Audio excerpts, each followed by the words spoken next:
सभी सम्मानीय व्यक्तियों से कि दीप प्रज्वलन करें। शुभम करोति कल्याणम आरोग्यम। निवेदन माननीय मुख्यमंत्री महोदय से और एक बार जोरदार तालियां पुनः बजाएं, अभिनंदन करें माननीय मुख्यमंत्री महोदय का इन विकास कार्यों के लोकार्पण के लिए। धन्यवाद माननीय मुख्यमंत्री महोदय। और बड़े विनम्रता के साथ मैं आग्रह करूंगा, विंध्य की इस धरती पर आपका हमारा अपना सबका सौभाग्य, और मैं समझ सकता हूं कि रीवा का तो ज्यादा ही सौभाग्य है। मां रेवा के नाम पर ये रेवा का हमारे महाराज बैठे हैं। अमरकंटक इस पुराने राज्य का ही हिस्सा था, जहां मां रेवा का जन्म स्थान है अमरकंटक, उनके नाम पे ये रीवा है। हम सब सौभाग्यशाली हैं। और रीवा अंचल में ही भगवान राम ने अगर 11.5 साल अपना वनवास काल का व्यतीत करने का निर्णय किया, तो वो चित्रकूट भी आप ही का हिस्सा है। तो इसलिए जोरदार तालियां बजा करके मेरे साथ 2 हाथ खड़े ऊपर करके बोलिए, जय जय श्री राम, जय जय श्री राम।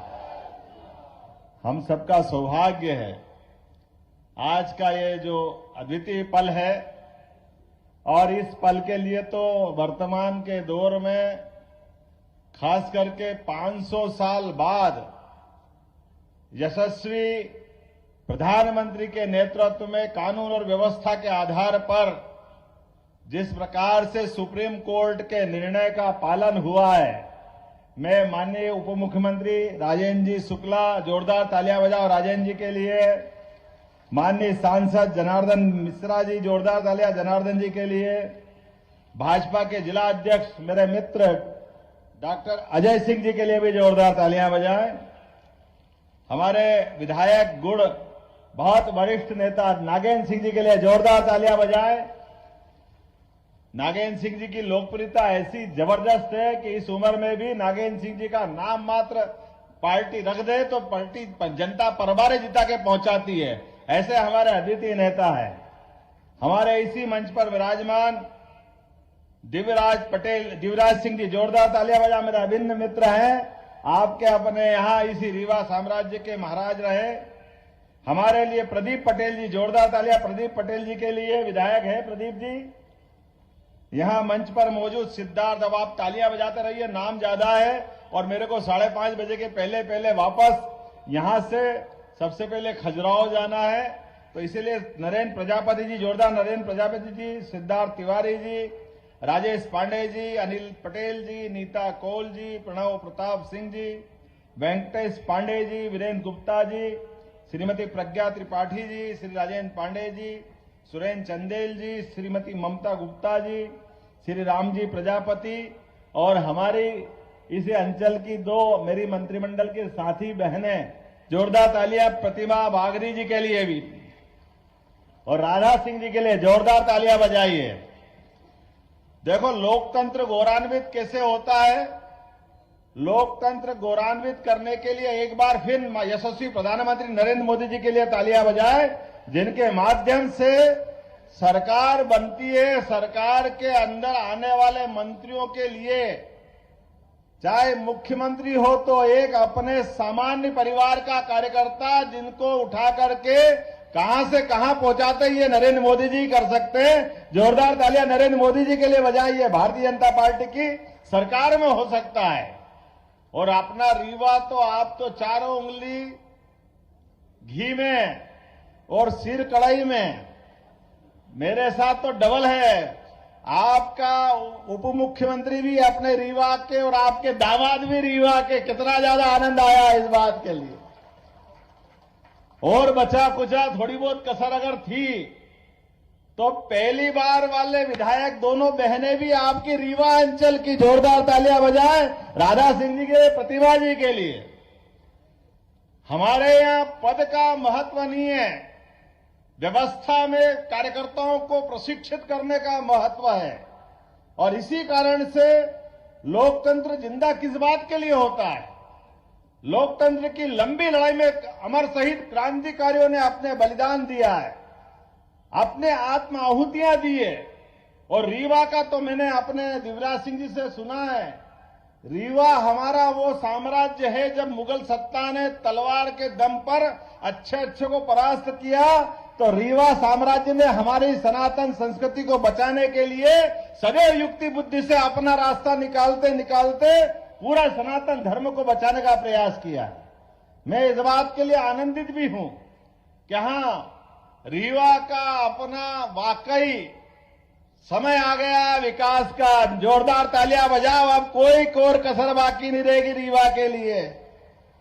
हमने अपने काम के आधार पर यशस्वी मुख्यमंत्री से शिवराज सिंह जी चौहान पूर्ववर्ती मुख्यमंत्री ने जब अपने विकास के कारवां को बढ़ाया यशस्वी नरेंद्र मोदी जी के नेतृत्व में, तो हमने पुनः संकल्प लिया कि आपने जहां तक बढ़ाया है हम उससे 4 गुना आगे ले जाने के लिए संकल्पित है। इसलिए आपकी कोई योजना, किसी प्रकार के विकास के काम को बगैर बंद किए और नए नए कीर्तिमान बनाएंगे, नई नई ऊंचाइयों पे ले जाएंगे। और इसीलिए काम का विकेंद्रीकरण करने का भी हमने सिस्टम बनाया है। सरकार को वल्लभ भवन से उठा करके संभाग तक और संभाग से जिले तक और जिले के बाद विधानसभा के अपने कार्यकर्ताओं के माध्यम से विकास के लिए गली गली मोहल्ले मोहल्ले हर जगह दरकार जहां रहेगी वहां तक विकास के आयाम को ले जाया जाएगा। और ये यशस्वी प्रधानमंत्री की सरकार है जिनने आह्वान किया कि हम सरकार में आए तो ये तमाम प्रकार के, जाना कितने प्रकार के षड्यंत्र होते सरकार बनाने के लिए, और उन्होंने जो कहा कि हमारे पास केवल 4 जातियां हैं, वो 4 जातियां में किसान, महिला, युवा, ये जो उनका अपना समीकरण है, केवल उनके लिए किसान, इनके लिए काम करेंगे। मुझे इस बात की प्रसन्नता है कि सिंचाई के संसाधन भी सबसे अच्छे कहीं पनपे तो रीवा अंचल में पनप करके गरीब से गरीब आदमी के भी जीवन में बदलाव लाने का प्रयास है। और राजेंद्र जी रुकिएगा मत, और जो प्रस्ताव बना सकते, आपने कृषि उपज मंडी को अच्छा करने की बात की, मैं मंच से ही घोषणा करता हूं, कृषि उपज मंडी हमारी सर्वश्रेष्ठ बनेगी, इसमें कोई कॉम्प्रोमाइज नहीं होगा। इसके अलावा भी विकास के मामले में आप रोजगार परक विकास की दृष्टि जरूरत है, और रोजगार परक विकास के लिए निश्चित रूप से अब हमारे लिए आने वाले समय में उद्योग धंधे, किसान की व्यवस्था, खास करके जिस प्रकार का समय चल रहा है, उद्योग धंधे में भी माइनिंग से जुड़े जिले जहां हमारी माइनिंग है, खनिज के बहुत अच्छे संसाधन है, उनके माध्यम से विकास होगा। तो वो जिले जहां ये पहले से लगे वो तो अपनी जगह है ही, लेकिन ऐसे जिले जहां इसकी दरकार है, अभी गुंजाइश है, उन जिलों के लिए विशेष सब्सिडी देकर के उनको भी खड़ा कर करे प्रत्येक बेरोजगार के हाथ में सरकार कोशिश करेगी उनके जीवन में सुख का उजाला आए, उनका जीवन भी बदले, ये प्रयास हमारी सरकार का रहने वाला है।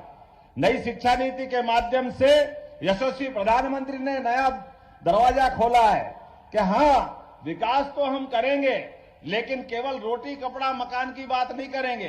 रोटी कपड़ा मकान तो होगा ही, लेकिन सनातन धर्म के मामले में कोई कॉम्प्रोमाइज करने वाले नहीं है। हम अपनी सनातन संस्कृति को भी सर्वोच्च स्थान पर रख करके आगे बढ़ेंगे इसी आधार पर, क्योंकि ये भारत अपने आप में इन विशेषताओं के कारण से ही दुनिया में सदैव आगे बढ़ता रहा है।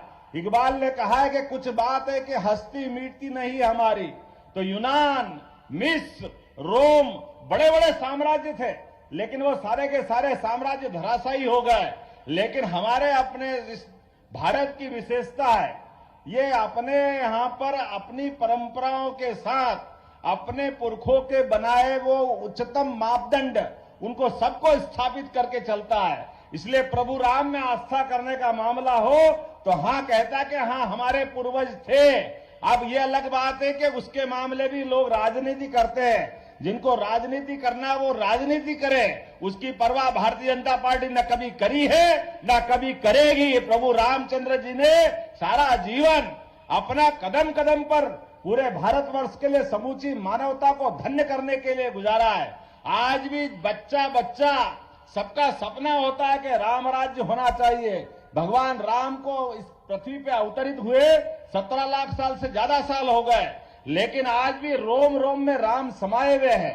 और एक तरफ हम जब राम की बात करते तो हमको मालूम है आज भी बड़े दुर्भाग्य के साथ कहना पड़ रहा है।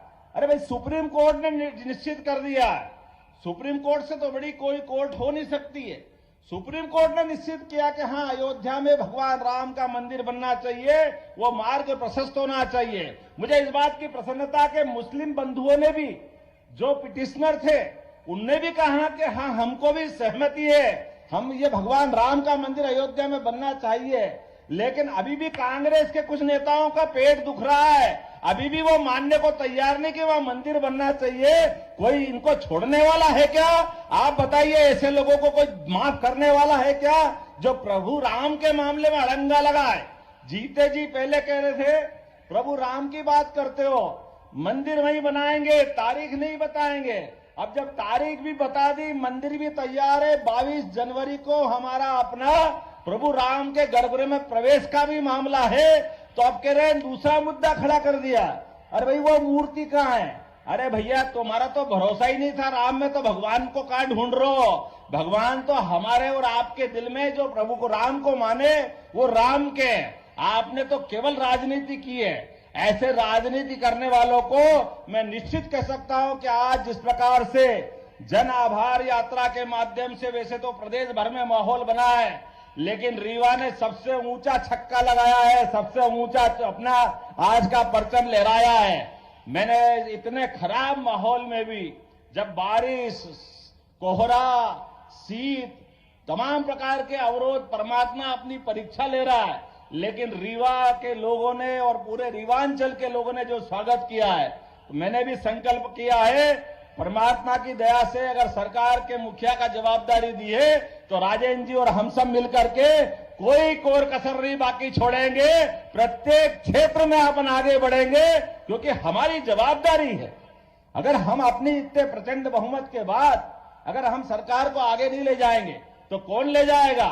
और इसके साथ साथ विकास भी करेंगे और हमारी सनातन संस्कृति पे गर्व भी करेंगे। मुझे इस बात की जानकारी है कि यहाँ पाणिनि संस्कृत विश्वविद्यालय का एक केंद्र बनने वाला है। 20 करोड़ की लागत से उसका हमने सेंटर का विकास करने की बात कही है। अगर 100 करोड़ भी लगेंगे राजेंद्र जी, तो निश्चित रूप से उसमें भी कोई कोर कसर नहीं बाकी रहेगी। जिस जिस क्षेत्र में भी पैसा लगेगा, जो विकास का काम की आवश्यकता होगी, वो सारे के सारे काम होंगे। और आज हमने संयोग से, मैंने कहा था कि यहां पर मैं जहां जा रहा हूं, केवल आभार रैली नहीं कर रहा हूं, केवल भाषण नहीं दे रहा हूं। हमारे सभी माननीय विधायक, सांसद, मंत्री, इनके संभागों के साथ लॉ एंड ऑर्डर की बैठक।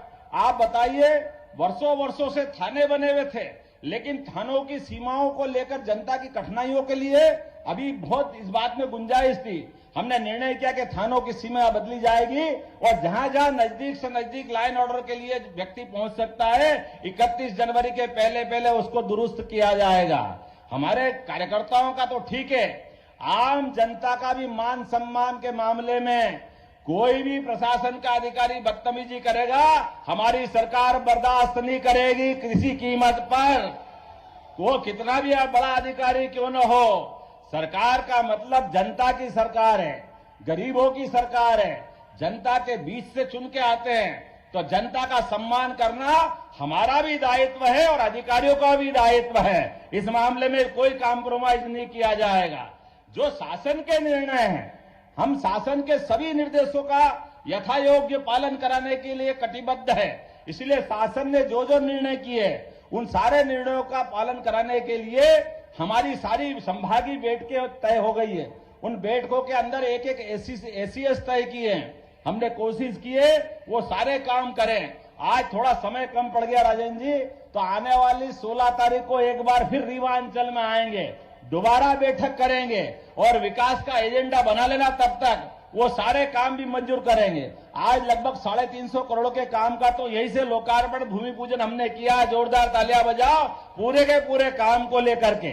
और आने वाले समय में फिर हम अपना संकल्प करेंगे। और मैं आप सबके माध्यम से आश्वस्त होना चाहूंगा, आप यशस्वी प्रधानमंत्री की 3 बार अगर तीसरी बार सरकार बनाने के लिए तैयार है, तो दोनों ताली बजा करके अपने हाथ पे खड़े होइए, अपनी जगह पे खड़े हो जाइए और दोनों मुट्ठी बांध करके संकल्प करिए कि हाँ, हम सब संकल्प करते हैं कि नरेंद्र मोदी जी के नेतृत्व में आने वाले समय में भारत की नई तस्वीर बनाने के लिए, भारत को नंबर 1 का देश बनाने के लिए निश्चित रूप से हम सरकार बनाने के लिए संकल्पित रहेंगे। तो मेरे साथ अगर बात से सहमत हो तो सभी जोर से बोलिए, भारत माता की, भारत माता की, भारत माता की। नरेंद्र मोदी जिंदाबाद, यशस्वी प्रधानमंत्री नरेंद्र मोदी जिंदाबाद।